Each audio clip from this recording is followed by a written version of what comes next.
Welcome to my video. What I'm showing here, I love this brand of pizza, the Papa Murphy Steak and Bake Pizza.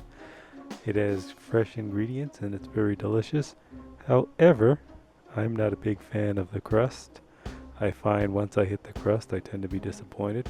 Some people might use dipping sauces for their pizza crusts, but since I get to make this myself, I do my own thing. I start with my favorite fat. You can use margarine, olive oil, or butter.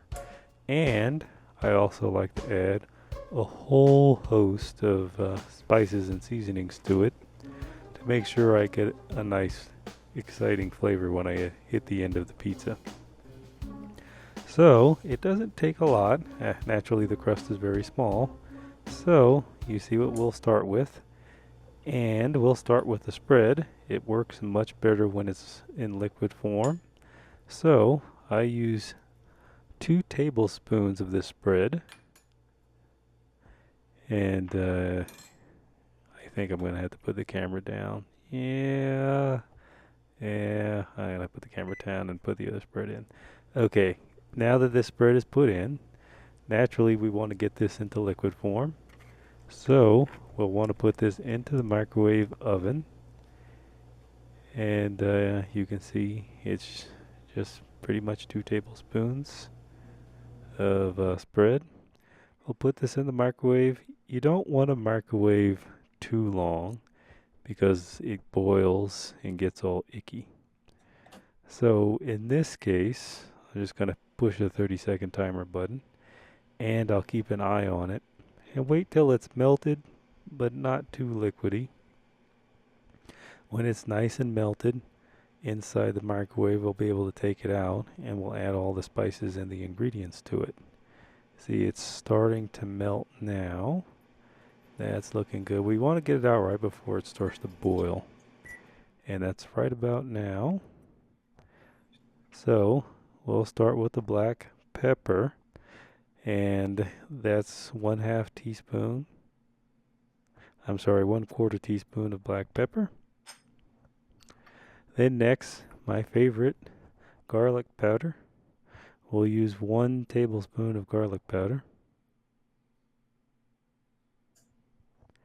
Put that right in there. Put that aside. Now we'll use a 1/2 tablespoon of oregano. Add that into the mix. And then, or lastly I should say, we'll have a 1/2 teaspoon of basil leaves. And of course, you can use whatever spices you want. I'm sure many of you out there will. You'll put in whatever you love the most. I should have used the full jar here. I don't know what I was thinking. Or maybe gotten the ingredients out. At the scrape here.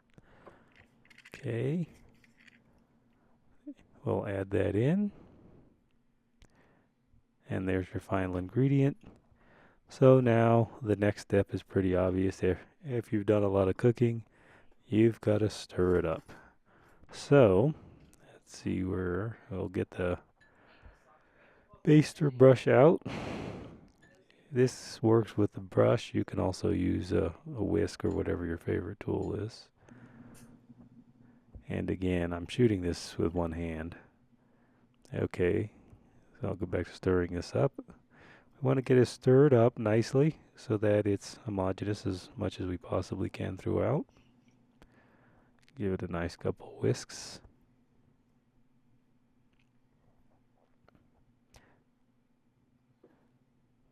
And then after this, we've got a basting brush, so we're going to go take this over to the pizza and we're going to baste this around the crust of the pizza. Okay, get that off. Ooh, gotta save these 2 ingredients. Get back into that pizza. Alright, now, a lot of times when you get the Papa Murphy's pizza, you can see that the crust, you can see a lot of the tomato sauce protruding through the crust. A lot of times when I order it, there isn't so much sauce on the crust.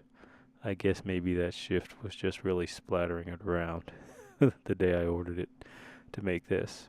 So we'll take the ingredients, nothing difficult to figure out. We're just going to brush the ingredients around the crust.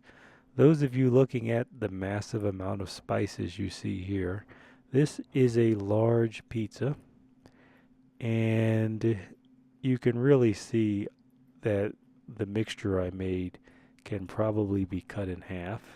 When I was originally doing the video, I thought I needed a lot to show you, but you're all very smart people out there, so there was no need for me to make that mistake. And then you'll just go around and brush the sauce on. Another option is to just do oil and garlic, and you can hand sprinkle the spices around rather than basting them, because you can see you kind of get these clumpy areas where you dip in and then you start out. Or you can just be more patient and spread gently.